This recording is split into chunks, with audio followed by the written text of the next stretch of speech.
Alright, let's get right into this and straighten some things out. First off, Battlefield 5 has not gone as planned. It's undeniably not been the success that I'm sure DICE or EA hoped it would be. That remains a fact whether you enjoy the game a lot, a little, not at all, or whatever else. It can't be argued with. All you have to do is look at media coverage, its early sale price, the removal of game modes, and basically whatever other kinds of evidence you feel like. And so for that to be the case, there has to be a reason or reasons. That's cause and effect. Because a new entry to a successful series wouldn't just flop for no reason. And then the other thing to cover is that some people are tired of hearing negative coverage of games, tired of hearing problems discussed, etc, etc. Well, that's fine. I have no issues with that. Just simply click off this video. Or leave it running and just don't listen to it, walk off, whatever you like. Because I'm here to discuss these problems with whoever is interested. I want to inform the audience, learn from the audience, and see if we can positively affect the situation, so that there are hopefully less negatives to deal with in the future. Now, of course, some people will ignore the sentiment of the statement I just made and rage out in the comments below without consideration. Yes, that's a long sentence, but that's up to them. I'll be over here with all the sane people, alright? So, although I've made a number of these videos with a similar thumbnail and focusing upon some connecting issues surrounding BF5, they do all serve different purposes if you actually watch the video and listen. It's not just regurgitated statements. And today's video is actually in some ways provided by you guys, the community itself. I'm sure some of you watching actually took part in what I'm going to be using as the catalyst for discussion, because I've seen many reasons listed as to why this game is struggling or why people are giving up on it, or simply who or what people want to blame for them being dissatisfied or others being dissatisfied, and any number of other combinations. So I thought, well, rather than just hypothesize and throw around more of my own thoughts, why don't I ask people? Why don't I ask the community? So I produced two of the same poll, one here on Twitter and one on YouTube, and I asked what's hurting Battlefield 5 the most in your opinion. There were 4 provided answers, partially due to the limited number of answers you can have on these platforms, but mainly because they're the most prevalently seen, whilst also being arguably the most relevant. These answers were bugs, YouTubers, the community, and the amount of content, i.e. the arguable lack of content. I'll show you here what the results were at the time of making this video. I won't keep flashing them up throughout as that will get tiresome, so here's proof of the outcome, and you can just trust my referencing of it for the rest of the video. Okay, so there were a little under 2,600 votes on one poll and somewhere over 2,600 votes on the other one. It won't let me see the specific number on one of them, so if we do a vague bit of rounding for nice round numbers, we have essentially 2,600 votes on each poll, making for a total of 5,200 votes. This isn't the largest survey in the world, but it's a good enough size to be a pretty decent representation of how the community feels about this issue. It's far larger than the surveys conducted by most companies for their product satisfaction results, and while there may be some flaws and some votes may carry over from one poll to another, they're solid enough numbers for us to work from for this piece of content. So to break it down, around 7.5% or 390 votes said that YouTubers were the main thing hurting Battlefield 5. Now, being one of those YouTubers, and indeed one who receives many insulting and accusatory comments due to this kind of sentiment, of course I'll be covering this standpoint in this piece of content. After all, it is featured on the thumbnail. But first, the other results, which I'll also be delving into to explain for a more rounded outcome. So around 10% or 520 votes said the community is most to blame. I assume this will include general feelings around the game, forum posts, playstyle irritations, cheating, and all manner of other things. Then around 25% or 1,300 votes said it's the amount of content within the game that's to blame. And finally, around 57.5% or 2,990 votes said bugs are the largest culprit for this game's struggles. That's a pretty massive majority. Comfortably over half of the votes were for one option out of the 4, meaning bugs picked up more votes than the other 3 options combined. Now, the top liked comment on the Twitter poll was from Danny on PC, who I'm sure many of you will be familiar with, and he asked where the option was for DICE being to blame, and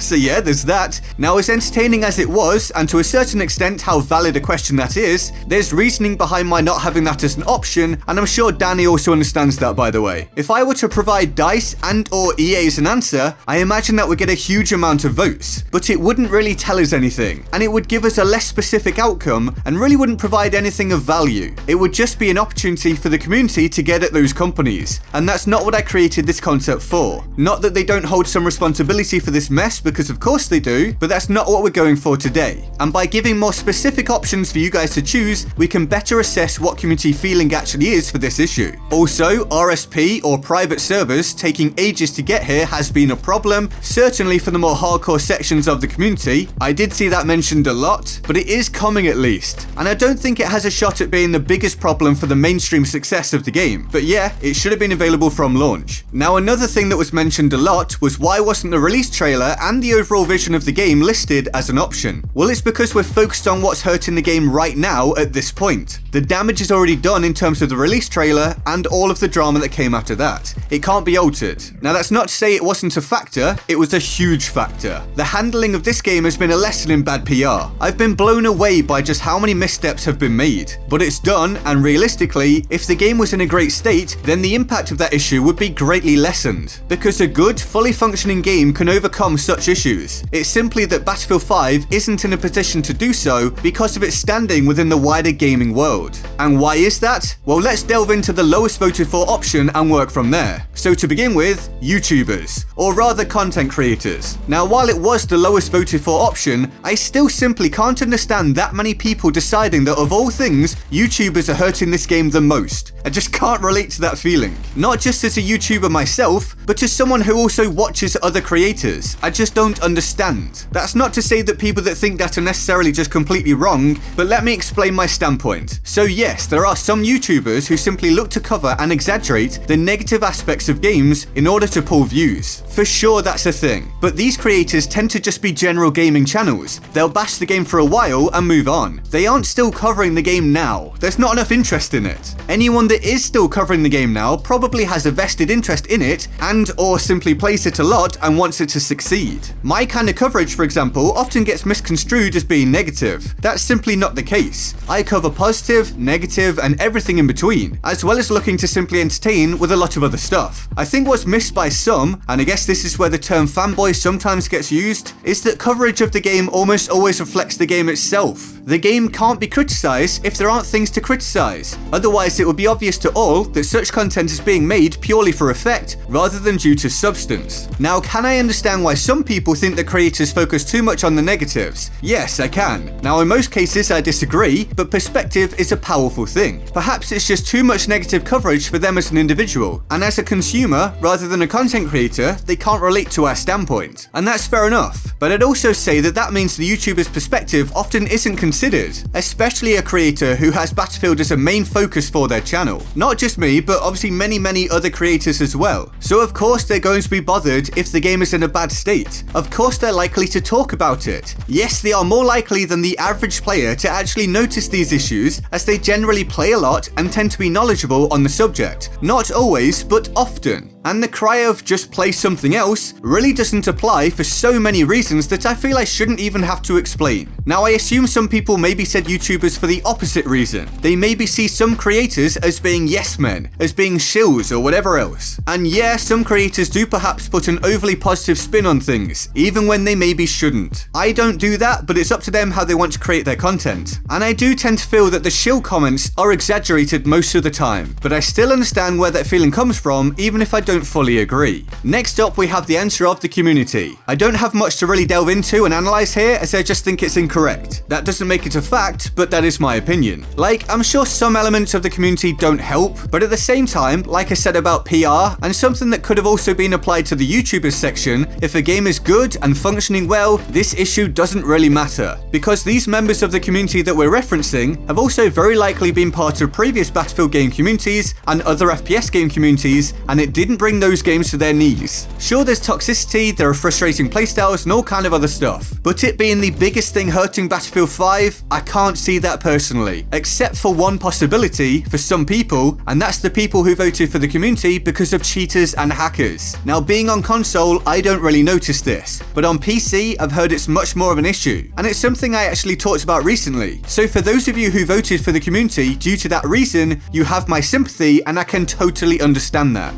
Then we have the lack of content. I have no criticisms to make if you voted for this. this. It's not a case of always demanding more and more, it's about the entire ethos of the game. The deluxe edition content was dire. We then waited ages for new maps aside from Panzerstorm. There's been lots of Tides of War reward disappointments such as Face Paint, which I believe we actually have again this coming week, and I don't want to rage on and on about things I've mentioned previously, so I won't. I'll just say that if players are getting bored because there's a lack of content, then it doesn't really matter if you think they're right or wrong. What matters is they're stopping playing. And it's not just a few here and there, it's many, which makes it a problem. A significant problem that DICE have suffered for. Couple that with the removal of permanent game modes and instead a rotation of limited time modes, and well, the issue is clear. Some players can't play what they want to, and it's indicative of falling player numbers as the game can't fill lobbies across a multitude of modes. Not great signs. And then we come to bugs. Now, I don't need to list all of the bugs. In fact, I don't think I'm even capable of doing so. There has been and currently is a vast array of bugs and glitches in Battlefield 5. Now, this was almost no surprise as Battlefield traditionally has bugs. The difference here though is that they don't seem to be reducing in number. After 7 months, this game is full of them, and it's having a hugely detrimental effect upon the playing experience for many people. I've seen as much on Twitter, in my comment section, in forums, on videos. It's a huge issue that's genuinely driving some players away from the game, hence why it received over half of all the votes in the 2 polls I put up. It's just not okay, and this looks like being the biggest thing that needs to change. We need to get a handle on the bugs, or this experience won't ever feel truly AAA, which is the price this game was, at least initially, sold for. If you don't notice bugs, then that's fine, that's great for you, but clearly, many other people do. So how did we get here? Well, the now commonly accepted likely event that took place was Battlefield 5 was rushed out. In fact, there are some musings that the game came out a year earlier than initially planned. Now, I can neither confirm nor deny that, but it obviously looks like a game that didn't have enough development time, so it came out essentially unfinished. Remember, the release date was even pushed back. It then already didn't have much fanfare around it after all of the PR issues and shouts of SJW propaganda. The devs then had to try to nail down the playing experience, but this obviously meant that new content took a back seat, so now you have a poor playing experience and a lack of content, so creators got frustrated, the community gets frustrated, then either end of the spectrum of the community starts to perpetually go at each other until you have a vicious cycle of toxicity. And all the while, Battlefield 5's reputation gets more and more battered. So the truth? What's really hurting Battlefield 5? It's everything.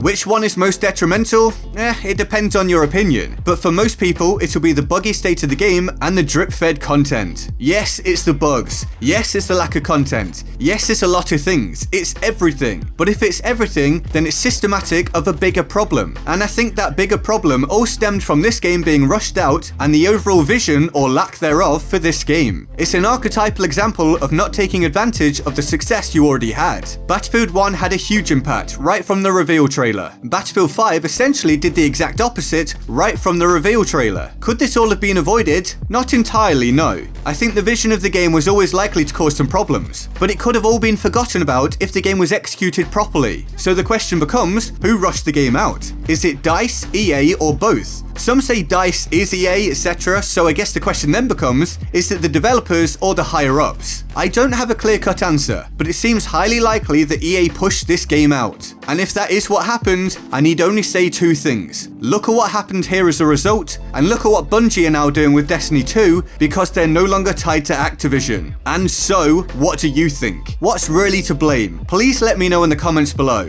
I'd be very interested to hear from you, and I hope you enjoyed the video. If you did, it takes no effort to turn on those notifications to stay up to date, as YouTube doesn't tend to do that with subscriptions anymore. But I'd also obviously appreciate if you'd like, subscribe, and join my Discord server in the description and my pinned comment. Here's the Board of Awesome for the epic people who support the channel on Patreon. They're all absolute heroes, and I love them all deeply and of course, often. If you want to join them on the Board of Awesome, the link to the Patreon page is in the description and my pinned comment. And with that all said, I'm GetGoodGuy, and I'll see you next time. Laters.